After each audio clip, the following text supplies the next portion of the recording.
다치는데, 응? 딱 할 번만. 안 돼. 어디 딱. 변태 아저씨야. Seorang pria yang berpura-pura buta, entah apa tujuan dan motifnya sampai ia melakukan hal tersebut. Santaikan badan kalian untuk menonton film yang satu ini. 아깝다.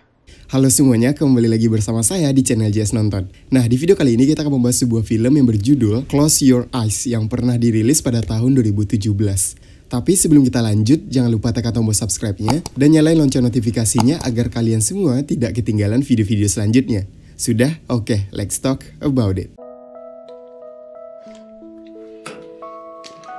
Di awal film dimulai dengan seorang wanita yang berjalan menyusuri jalan sepi di tengah malam hari. Wanita itu diikuti oleh seorang pria asing yang mengenakan masker. Dia diculik oleh orang asing tersebut dan membawanya ke sebuah ruangan kosong. Seorang pria buta yang lewat di jalan mendengar keributan. Selama keributan itu, dia hanya terus berjalan. Di keesokan harinya, seorang wanita telah ditemukan tewas dengan tangan terikat di sebuah ruangan.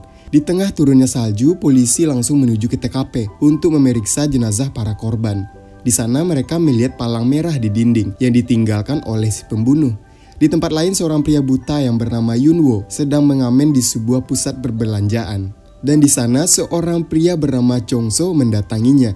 Chongso sering mengunjungi Yunwo saat dia bernyanyi di sana. Tapi kali ini Chongso memberitahukan Yunwo bahwa ia baru saja membunuh seseorang. Dia bahkan juga menceritakan secara rinci bagaimana dia membunuh orang itu. Mendengar hal tersebut, Yunwo pun menjadi tegang. Dia mengatakan bahwa Chongso telah berbohong. Chongso malah tertawa dan akhirnya ia mengatakan yang sebenarnya, bahwa dia sedang menulis novel baru tentang pembunuhan. Setelah Chongso pergi, Yunwo dihampiri oleh gadis-gadis sekolah yang merupakan penggemar dari Yunwo. Mereka memberinya banyak hadiah. Beberapa saat kemudian, seorang gadis SMA bernama Mirim pun memasuki sebuah pusat perbelanjaan. Di sana, dia melihat bahwa teman-teman sekelasnya mengurumuni Yunwo, di mana dia menunggu sampai teman-temannya itu pergi dan kemudian mendekati Yunwo. Dia malah terlihat kesal karena Yunwo telah mendapatkan banyak hadiah. Setelah itu, Mirim yang cukup sering mengunjungi Yunwo menceritakan tentang penemuan seorang wanita yang terbunuh tadi malam. Dirinya pernah mengingat bahwa korban pembunuhan itu pernah mendatangi Yunwo dalam keadaan mabuk dan memberitahunya bahwa dia akan segera menikah. Mengingat cerita itu, Yunwo pun menyuruh Mirim untuk pulang karena hari akan segera gelap. Tapi kemudian petugas kebersihan di pusat perbelanjaan tersebut terkejut melihat wajah Mirim yang terluka. Ketika dia bertanya apa yang terjadi, Mirim hanya mengatakan bahwa ia terjatuh. Mirim kemudian pulang ke rumahnya. Ia tinggal bersama sang ayah yang merupakan seorang pemabuk berat dan kejam.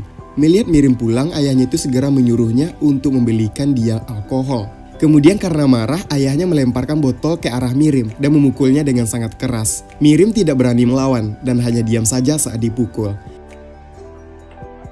Bosan menjalani kehidupan seperti itu, Mirim akhirnya memutuskan untuk kabur dari rumahnya malam itu juga. Pada saat yang sama, Yunwo mendengar kerumunan dalam perjalanan pulangnya. Ternyata polisi sedang menginterogasi orang-orang yang lewat atas pembunuhan yang terjadi tadi malam. Yunwo diingatkan kembali tentang cerita itu lagi. Lalu, Yunwo pun mengambil jalan yang lain.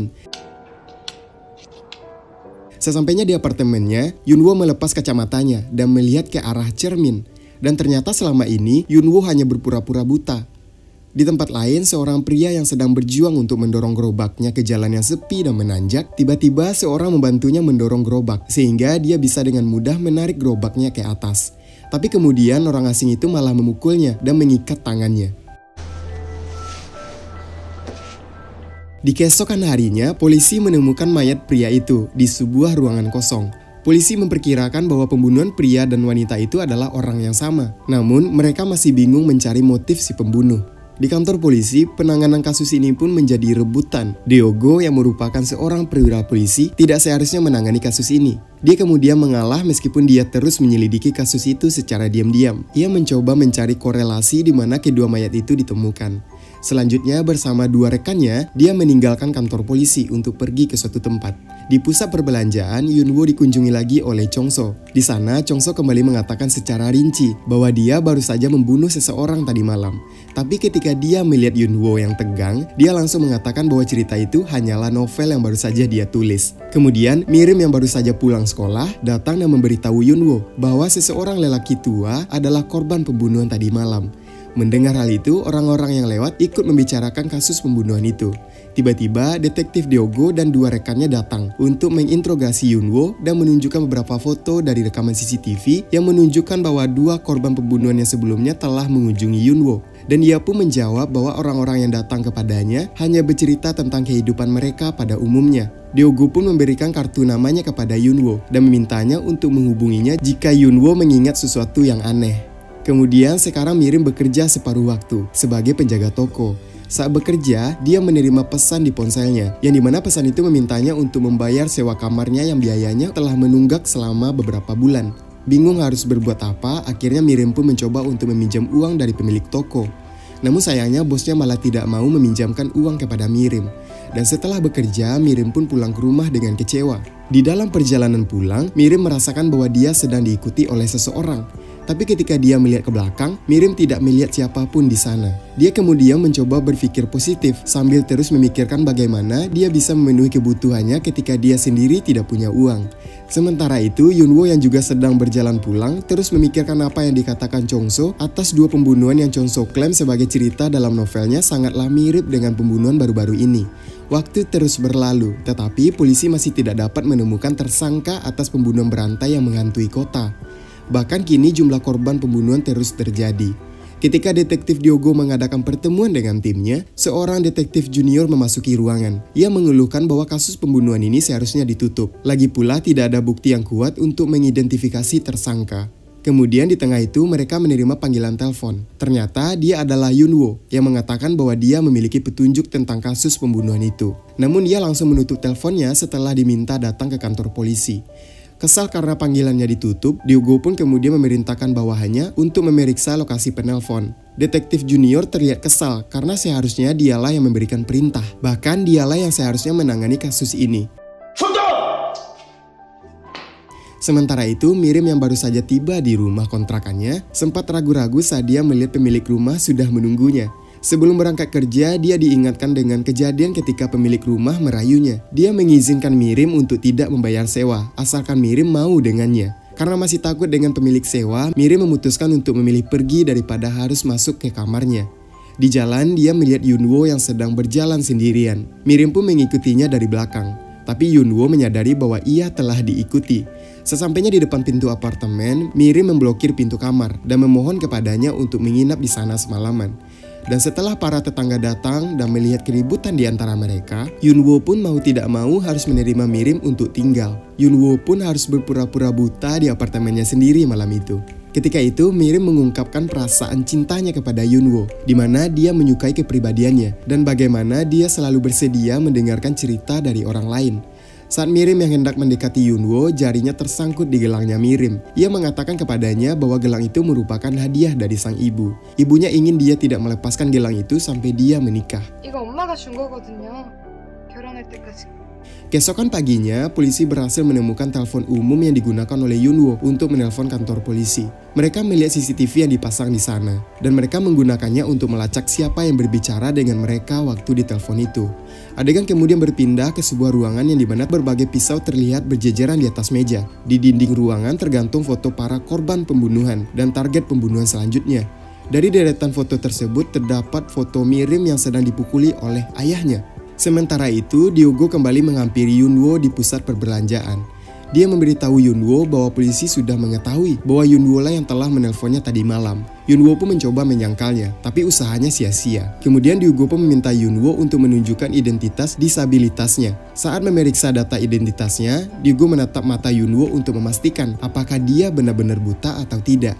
Beberapa saat kemudian, Chongso kembali datang dan bertanya mengapa polisi ada di sana. Yunwo hanya menjawab bahwa dia diminta untuk berhati-hati saat pulang malam hari. Mendengar hal itu, Chongso kembali tertawa. Chongso meminta saran Yunwo untuk pembunuhan seperti apa yang harus dia tulis untuk cerita novel selanjutnya. Tanpa menunggu jawaban, Chongso dengan santai menunjuk seorang wanita yang lewat di kejauhan. Saat Chongso menunjuk wanita itu, Yunwo secara diam-diam memotret wajahnya menggunakan ponsel.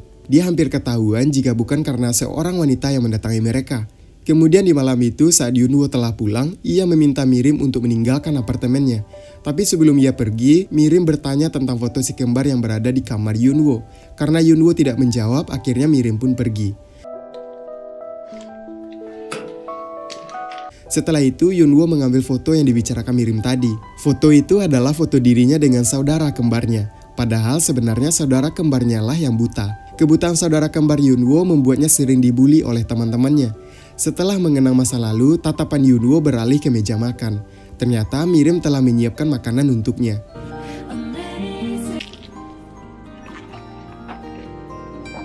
Kemudian di sisi lain, Mirim merasa ada yang mengikutinya. Dan benar saja ketika dia melihat ke belakang, dia melihat seorang pria dengan wajah tertutup dan menggunakan jaket mengejarnya. Dalam kepanikan dia berlari dengan sangat cepat, sehingga dia jatuh di depan toko tempat dia bekerja. Melihat orang lain di toko, pria bertopeng itu segera melarikan diri. Di keesokan harinya, Mirim kembali menemui Yunwo dengan sembari menangis. Ia menceritakan peristiwa pengejaran tadi malam. Mendengar ciri-ciri pria itu, Yunwo semakin yakin bahwa dia adalah Chongso yang selalu memakai jaket ketika dia datang menemuinya. Dan kini Yunwo pun menaruh curiga dan mengikuti Chongso untuk mencari tahu di mana ia tinggal. Di keesokan harinya, Yunwo mengirimkan foto Chongso beserta nama lengkap dan alamatnya ke kantor polisi. Suatu malam, Mirim tidak menyadari bahwa seorang pria telah mengikutinya. Ketika dia sedang memasak mie di kamarnya, pemilik rumah datang untuk merayunya. Mirim pun melempar kuah mie panas itu ke wajah pemilik rumah. Mirim pun kemudian melarikan diri, tapi di luar dugaan pria asing itu telah menunggu Mirim dan berhasil menangkapnya. Kemudian ia diseret ke sebuah ruangan. Di keesokan harinya saat Yunwo sedang mengamen, ia memikirkan Mirim karena Yunwo tidak melihatnya pada hari itu. Karena khawatir dia melaporkan hilangnya Mirim ke kantor polisi, yang dimana detektif Diogo akhirnya mengetahui bahwa Yunwo telah berpura-pura buta. Oleh karena itu, detektif pun menahannya di kantor polisi. Yunwo pun kemudian menceritakan yang sebenarnya, bahwa dirinya waktu kecil tinggal di panti asuhan bersama dengan saudara kembarnya yang buta. Sebagai seorang anak, terkadang dia berganti peran menjadi buta dengan memakai kacamata saudara kembarnya. Dan hal itu menyenangkan baginya. Hingga suatu hari dia melihat penjaga panti asuhan yang meracuni 2 anak di sana untuk dijual organ tubuh mereka. Penjaga yang panik pun menyuruh Yunwo untuk keluar. Karena penjaga mengira dia adalah saudara kembarnya yang buta, penjaga itu pun kemudian memukuli si kembar. Dan pada saat itu dia perlahan turun dari tangga dan terjatuh. Saudara kembarnya pun tewas. Sejak saat itu, Yunwo pun berpura-pura buta karena takut ditangkap oleh penjaga panti asuhan. Jika itu terjadi, dia tidak akan selamat. Setelah Yunwo menceritakan semuanya, Diogo pun memberitahu bahwa penjaga itu telah ditangkap oleh polisi 7 tahun yang lalu. Di tengah itu, tiba-tiba Chongso datang ke kantor polisi dan menyerahkan dirinya. Dia mengaku sebagai pembunuh berantai yang telah menghantui kota. Polisi segera menangkapnya dan berita itu pun menjadi viral sampai ke telinga pembunuh berantai yang sebenarnya. Sementara itu, Mirim berhasil membebaskan diri dan bergegas keluar. Namun sialnya, pria asing itu berhasil mendorong Mirim untuk kembali ke ruangan. Ia mengikat tangan dan kakinya ke belakang. Sementara itu, Yunwo yang baru saja keluar dari kantor polisi, ia tiba-tiba teringat dengan cerita Chongso, bahwa dia hanyalah saksi atas pembunuhan dan akan mengubahnya menjadi sebuah novel. Yunwo pun yakin pembunuh berantai itu bukanlah Chongso. Dia mulai memikirkan sesuatu untuk menemukan siapa yang telah menculik Mirim. Dia melihat ponsel Mirim yang berada di pusat perbelanjaan tempat biasa ia bernyanyi. Dia kemudian mengikuti pria itu dan masuk ke dalam truk. Yunwo sangat terkejut menemukan mayat di sana. Tapi sudah terlambat baginya untuk melarikan diri. Pria itu berjalan menuju mobilnya, karena itu dia kembali bersembunyi di dalam truk dan pergi bersama truk tersebut. Saat pria itu menghentikan truk dan turun, Yunwo menyelinap ke sebuah ruangan. Di sana, ia melihat Mirim yang terbaring di lantai dengan kondisi diikat dan mulutnya ditutup dengan selotip. Dari balik pintu, Mirim melihat Yunwo dan menggelengkan kepalanya untuk memberikan isyarat agar Yunwo tidak masuk ke dalam. Namun tiba-tiba pria itu berhasil memukul Yunwo dengan tongkat. Mereka kemudian bertarung hebat karena kejadian itu tak sengaja membuat Mirim terlempar dari lantai atas. Untungnya dia berhasil berpegangan pada rantai yang terhubung di leher pria itu. Dan alhasil membuat leher pria itu tercekik. Semakin Mirim menarik rantainya, semakin membuat pria itu tercekik. Dan hingga pada akhirnya pria itu kehabisan nafas. Setelah itu Yunwo pun menarik rantai itu untuk menyelamatkan Mirim. Setelahnya beberapa polisi pun akhirnya datang. Sementara Mirim dan Yunwo meninggalkan tempat tersebut sambil berpegangan tangan.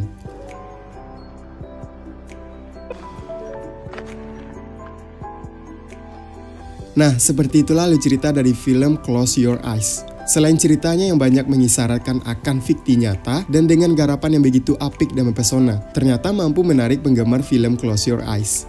Tak heran jika keuntungan yang didapatkan tidaklah sedikit. Sang sutradara mengaku puas dengan hasilnya dan tayangan perdananya yang mampu menyedot khalayak ramai. Tak hanya itu saja, film ini ternyata masih mampu bertengger di posisi yang aman di box office movie. So, bagaimana menurut kalian tentang pembahasan kali ini? Jika kalian suka, jangan lupa berikan like-nya. Saya Judi Setiawan, thanks for watching video and until next time.